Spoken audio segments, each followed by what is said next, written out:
Jacksonville got their coach. They introduced him, and it's all smiles in Duval County. We'll talk about it here on Locked On Jaguars.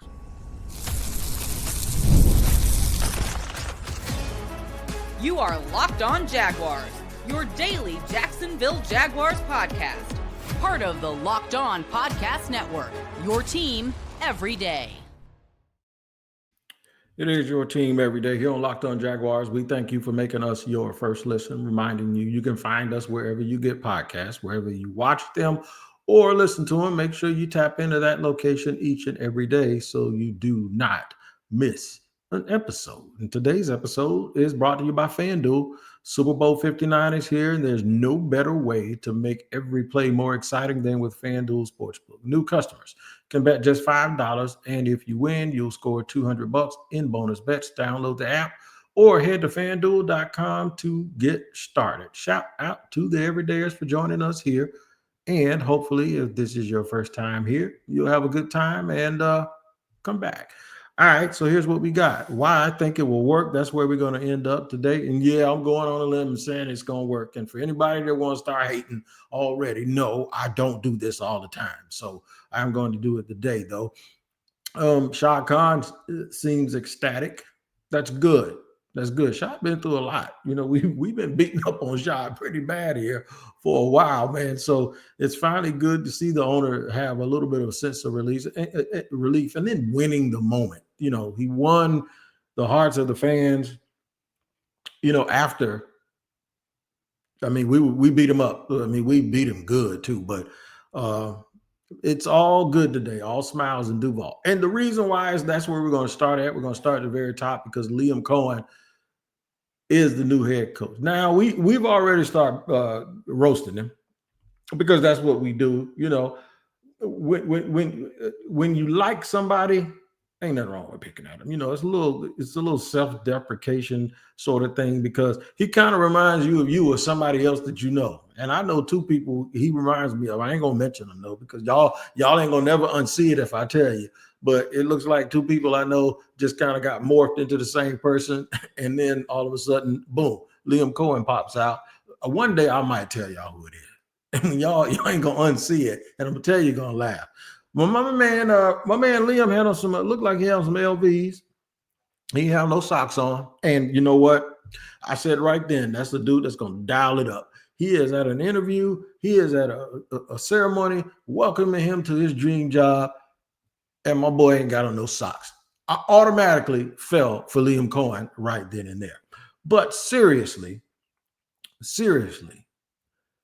he just says, and I know winning the press conference is something that most coaches do. And I warned everybody against that, by the way. Not only with him, but Pete Carroll and everybody else. I warned everybody. I said, hey, man, don't let these dudes everybody's going to sound like they got it all covered.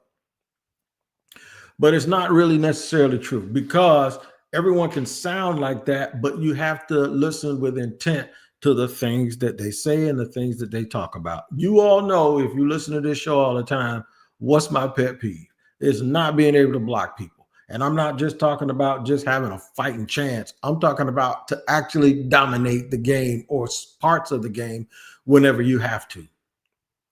The Jaguars can't do it. And I've sat here and watched these playoff games over and over and over again. And I'm just like, ain't no way we're going to ever get to that level unless we do that thing, right? I'm not just talking about just being okay, because the Jaguars will have a good game. Trevor will be upright. They'll run for 150 yards. And here come people quote tweet me talking about the offensive line. If you only want to do that once or twice a year, then that's a self ratio, baby, because I'm trying to make them consistent. And Liam Cohen, in a lot of the comments that he had with the media after the pressure today, Liam Cohen actually said, number one thing we got to get fixed is that offensive line. He actually said the defense, it's the first thing the defense sees when the huddle breaks, and they need to see him, which means big, physical, and nasty. That is music to my ears. That is music to my ears. He mentioned BTJ. He didn't even call him Brian Thomas Jr. He called him BTJ. And he talked about Trevor Lawrence. And he mentioned Josh Allen and his leadership. on the defensive side of the ball. And man, I'm telling you, it's like every single thing. He said plays over play. No, players over plays. I got to get that right. He said players over plays. And I'm like, man, he said, we got two good backs and we're going to use them. And I'm just like, every single thing he's saying is a home run because this is exactly what this team needs. He talked about the need for alignment in the personnel office along with the coaching staff to get the coach the things that he needs. He talked about all day they were talking about alignment and how he was so impressed by organizations where they all were in lockstep with each other. And see, I think at some point Shad Khan realized, because the question kept being brought up, Shad, he went around it. They even asked Liam, was this about Balky him changing his mind? Was it about Trent Balky being fired? He kind of went around and said, no, it's about the job. And two things can be true at once. He could be telling the absolute truth. That when he reconsidered, because remember, he took his name out of the running for the job. It's not like he was just waiting to get a second interview. He took himself out of the running for the job. And then all of a sudden he came back in. There's rumors that the Balky thing them firing Balky wasn't the reason he came back. There's rumors that there was a more substantial offer was made, right? Life-altering finances for him and his family. Beautiful family that was there with him today. I don't blame him for taking it. And if anybody wants to trip out about that, man, they've lost their natural mind. They're just haters because this dude did what he was supposed to do. But he also said the reason he took the job wasn't because of the lack of presence of Trent Balky or something like that. He says the reason why he took the job was because of the job. I believe him. I believe it made it sweeter, in my opinion, along with the money. But I think he also made it perfectly clear that he believes in alignment. That doesn't mean that he goes and sits in an interview and he says that he wants to fire Trent Balky. It just means that he believes in alignment. Shad Khan then has to make the decision after that. Is that really Trent's? Is that his strong suit? Because if there's alignment, I think Shad probably had to go back and listen to all of the times that he's talked to Trent about Doug or about what was going on. And he had to wonder if some of the things that he heard, and this is just me throwing this out now, because I don't really like throwing stuff out.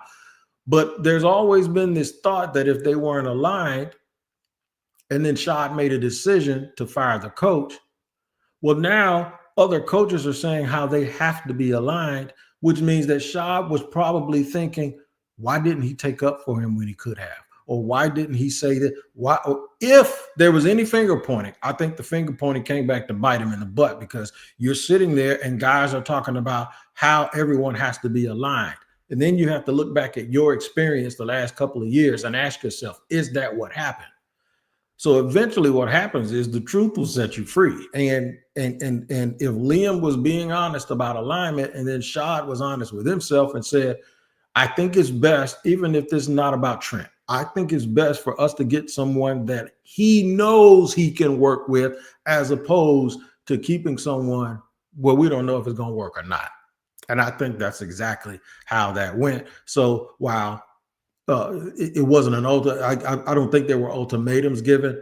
I just think it was just extremely clear from not only Liam Cohen, and that's the one we're talking about because that's ultimately who they wanted. And I do believe that at some point after this process started, Liam Cohen became their number one choice for this job. So good thing happened, man. Good thing happened. And Shad Khan was all smiles today. I ain't seen him that happy in a long time. We'll discuss him and more, and maybe even the role of Tony Baselli, that I am all for. And y'all ain't heard me say nothing different. We'll talk about it in just a second here on Locked On Jaguars. Today's show is sponsored and brought to you by FanDuel. Super Bowl 59 is here. One game, two teams, endless possibilities. And there's no better way to make every play more exciting than with FanDuel Sportsbook. Whether it's predicting the first touchdown, calling the MVP, or even betting on the coin toss, FanDuel makes it easy to get in on the action. With live betting all game long, you can adjust your bets as the game unfolds, and feel free the thrill from the kickoff to the final whistle. That's right. You're going to feel good about that, man. Look, the live betting feature lets you stay involved no matter what happens on the field, and the app is super easy to navigate. Plus, knowing that you can place a $5 bet and potentially win $200 in bonus bets for the Super Bowl. That's right. That's icing on the cake. Download the app or head to FanDuel.com to get started. Bet just $5 and you win. When you win, you'll score $200 in bonus bets. That's FanDuel.com. Bet with FanDuel, official partner of Super Bowl 59.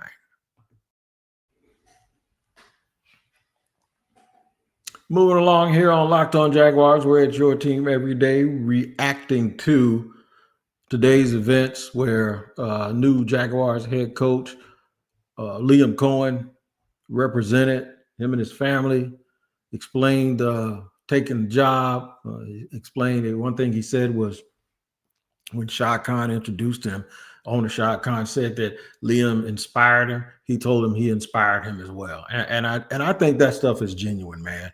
And I really do believe, I always thought Doug Peterson was a nice guy, and I still do. I do, however, like the fact that Liam is not only a nice dude, but he also comes across as a dude who's going to be very forceful with the things that he believes in. He believes in physicality. He doesn't just talk about execution. He talks about physicality. He talks about domination. And so I think he is, I remember once I talked to Dale Green, and I talked to him a couple of times, but one time I said, Joe Gibbs doesn't curse. He's a nice guy. He said, listen, let me explain something to you. He didn't use bad language, but I don't know about all that nice stuff. He's a good man, but he was hard. And I think the same can possibly be said for Tony Dungy. Now, I'm not saying that that's what Liam Cohen is, but he sort of seems like that guy that's just like one of his old bosses, Sean McVay, that you don't want to disappoint. Like, he'll tell you he loves you and cut you at the same time. Not cut you with a knife, cut you, like release you from the team. And I think he's driven by this being the absolute best. He's all ball coach, man. He's all ball coach. I felt a little Steve Spurrier in him. I felt a little like it's a controlled ego, and I really, really did like it. And I understand. This is what I told people, like, during the interview process, I didn't have a favorite because I didn't know who was going to absolutely blow them away. I could actually see how Liam Cohen blew them away. So shout out to him, Liam Cohen, for doing a really, really good job today. We got to work on that Duval. I saw the one he did, and I said, oh, they're going to get him. They're going to wear him out with that one. And then he was on my man Jamal, and I saw the next one. It was better. It still ain't quite there. We're going to have to get Eazy-E or one of those old school radio dudes to go in there and show him how he's supposed to get that thing done. So, but shout out to him. Shout out to the man that hired him, Shad Khan. We can talk all day about how Shad has not handled this and handled that. And I think I called him the worst owner in pro sports the other day when Liam took his name out of the running. I was like, you the worst. I'm like, how do you let this happen? Okay, I think I apologized to him for that since then, but it was emotion, man. And now he has a chance to prove. And he said today he learned. He said he learned, and he's learning every single day.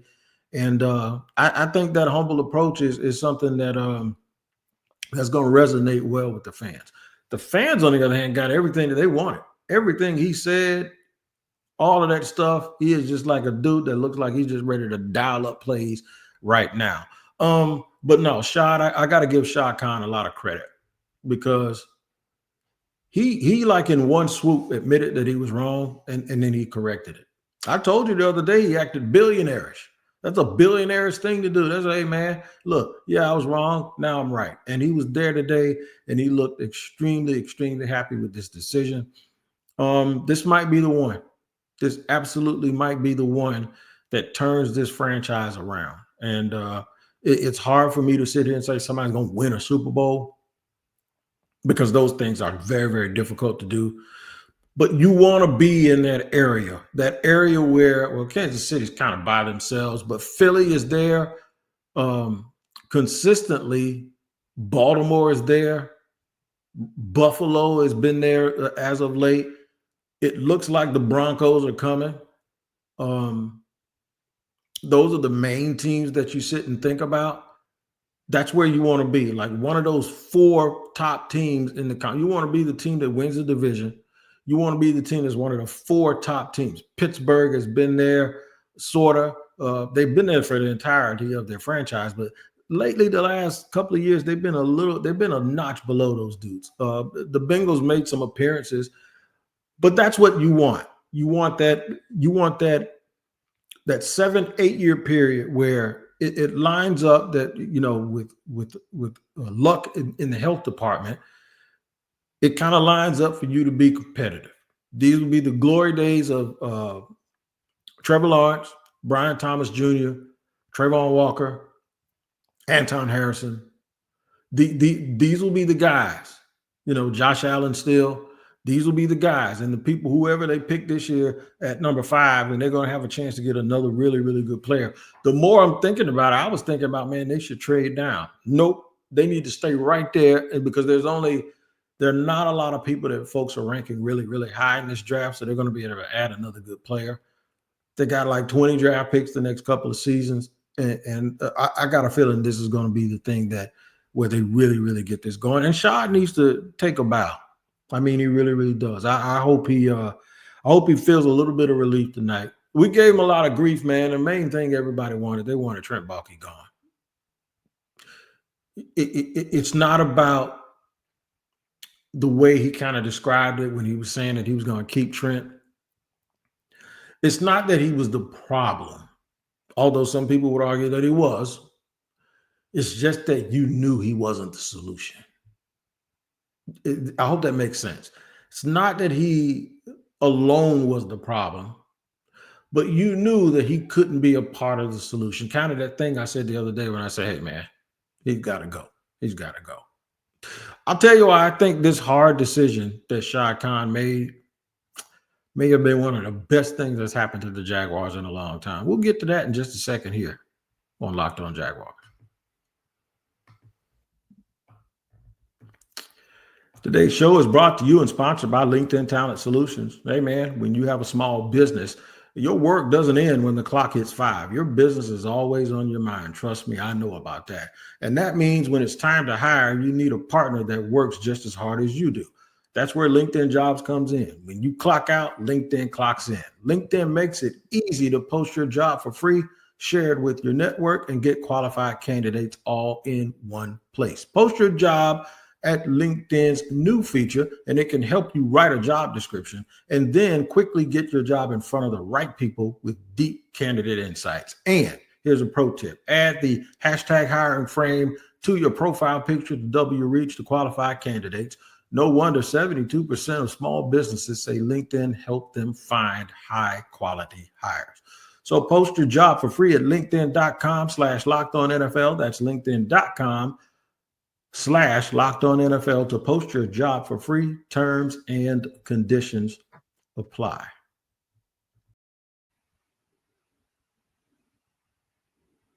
Moving right along here on Locked On NFL, where it is your team every day. We thank you for making us your first listen. Giving you my impressions of Liam Cohen, and how he made believers out of Jaguar fans already, even though some of them are still so negative, man. But that's all right. I understand it. All of the losing does that to you. Shad Khan seems ecstatic. I think he has a very good reason to be, and I'm going to tell you why right now. I actually think this is going to work, y'all. And normally I know I'm the dude to say, well, wait a minute. And normally sometimes when I've thought things look better in the past, I've said, I'm going to give them the benefit of the doubt. But if it doesn't work, I said, this will be the reason. So I haven't been wrong about that part of it.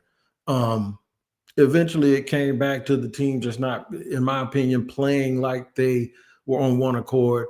It came back to them not being able to transfer what they were doing in practice onto the playing field. It turns out that's probably what they were doing. So they weren't doing something right in practice in their preparation. And then it was just about the belief system. I just think guys stopped believing, just like fans stopped believing. I think they did too. So now what you get is you have players there today. I think they told me Christian Kirk and Ingram were there, and I hope that means well, not even, I don't know if it was Evan. I don't think Evan Ingram was there. I think it was quarterback. The Trevor Lawrence, Christian Kirk, and Gabe Davis. Those are the offensive players that were there, and there's two of them. I'm like, well, they can't get rid of Gabe anyway. I think a new role for Gabe. I think they'll find a way to use him the correct way and kind of put him back into the middle of the field. I think it get some better releases and have some better route combinations. This is BTJ's team, Brian Thomas Jr.'s team. If they can, I think they need to work on reducing Christian Kirk's cap hit this year. If they can do that and go ahead and keep him as a slot, I wouldn't be opposed to them getting another receiver, but maybe they want to address all of that in year one. I think you're going to go heavy on the offensive line. I think they're going to get playmakers on defense, fix the secondary. Durante Jones has been in for an interview today. He's the pass game coordinator and defensive backs coach for the Minnesota Vikings. I personally think that would be a great hire with the research that I've done and a couple of people I reached out to. For me, it just comes down to him being comfortable with the guy that he gets. And I know there are a lot of people saying, okay, first-time head coach, you need an experienced defensive coordinator. People have mentioned Patrick Graham, who interviewed here. Folks have also mentioned Steve Wilkes, and they've also mentioned, I've had him, at least to me, mention Ron Rivera. You get Ron Rivera, you probably get Steve Wilkes to come with him. All that's good, but I don't necessarily think you have to go older just because everybody else is young. I think with your assistants, if you get seasoned assistants, and you could hire an assistant head coach or be an associate head coach who's an advisor to you, you can always get Leslie Frazier. You can always get Wade Phillips. You can always get an older seasoned coach to be sort of a dude that's there to that's what Brian Flores did, even though he's not older than Mike Tomlin, but that's what he did. And he gave Mike Tomlin another set of eyes in Pittsburgh before he went to Minnesota. I think there are guys that can do the job that a lot of people think a younger guy can't do. There are a lot of decent coaches out there that would love to come in here in some sort of an advisory role, sort of the way Tom Moore was or is down in Tampa. He was there for Dave Canales. He's also been there for Liam Cohen. That's what I'm talking about. Somebody who's been around. You don't necessarily have to make him your head coach or your coordinator, but somebody who's been around it that can get into the ear of the coach and say, hey, man, you need to do this, maybe pull back in this a little bit area. And, I think you could get that veteran without making them the coordinator. But I love the fact that they're looking at a dude on the back end from, of all places, Minnesota. One reason, because they got a couple of free agents I like. I like Trent McDuffie, and I love me some Cam Bynum. So both of those guys are free agents, and I'm being a little selfish when it comes to that. But I like the aggressiveness, and I like the approach that Brian Flores has, and I think that would rub off a little bit, obviously, on Durante. Very similar to Aaron Glenn. 4 years ago, Aaron Glenn had been a defensive backs coach, and he got the shot from Dan Campbell. And now he's a head coach in the National Football League. Durante's been around, man. He's been around for almost 20 years, or close to 20 years in the National Football League, coaching football and some work also in college in the SEC at LSU. So I really do believe that this is going to work, whether he gets Durante or not. Absolutely. I heard a rumor tonight about Chip Kelly, and I'm sitting there thinking, like, what could Chip Kelly come in here and do for him? Could he be that older assistant offensive coach to kind of like be his right-hand man a little bit? I told y'all coaches do way more than call plays.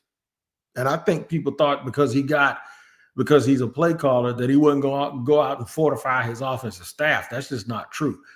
Why do you think everybody keeps going to San Francisco and Los Angeles with the Rams, even though those coaches are play callers? Why do you think people keep going into? That's why I kept telling people, if offensive play calling type head coaches can have a stable of young guys behind them, a defensive coach can have a whole stable of guys on the offensive side of the ball. It does not I want people to apply the logic sometimes that just because you're this, you can't do that. It just doesn't make a whole lot of sense to me. So, but I do think this is going to work. I think Liam is going to put his own imprint on this thing, and I think it's going to look like Duval. I think it's going to look like Jacksonville. The man talked about the community, talked about the fans. He said that there's a lot of winning that could go on here, and I absolutely believe that. That facility is good. Shad Khan is going to, as much as I have criticized him, make no bones about it. Shad Khan will do the things that he didn't fire people fast, but if things are going right, you won't need to fire people. He will support you to death. Now, one other thing I believe is going to happen that Tony Baselli is obviously it's said that there's going to be a role for Tony Baselli. What that is, what that title is, Shad is trying to still get that figured out with the National Football League. But I think it's a good idea. I told y'all, man, I don't care what y'all say about him being on radio. I've said some crazy stuff on radio. And Tony, I've talked to Tony.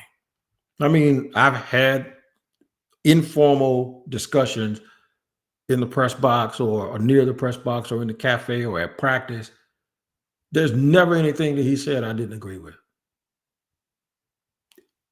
And quite frankly, there's never anything that I've ever said he didn't agree with. So that doesn't mean that's the reason I think he should be there. But I don't have any reason to say that he shouldn't, because me talking to him goes beyond radio. I've talked to him personally, and I think it'll be a very good idea to have a Hall of Famer in the ear of the owner in some capacity in a leadership role for this team. And if this team gets dudes that played the way Baselli did with that nasty mean streak, then I'm all for it. I'm all for it. Good day for Jacksonville. Hopefully it'll be better. I'm going to the Senior Bowl. Hopefully I'll see some of those coaches down there, man. And I'll be there starting on, I'm actually there on Tuesday, but starting Wednesday, I'll give you some shows from there. And that's when I'm going to start doing at least a segment a day on potential players that the Jaguars could go after. I'll make sure I get after that. You guys make sure you take care. Tune in tomorrow morning to Locked On NFL with Tyler Rowland, and then slide by for a second visit on Locked On NFL at the barbershop in the middle of the day. I'll be there and be ready to go. You guys take care. Y'all, it's been a long road, but now we finally get our fresh start. Hopefully we can get it going in the right direction. I'm Tony Wiggins. Thank you for tuning in to Locked On Jaguars podcast. We'll see you tomorrow.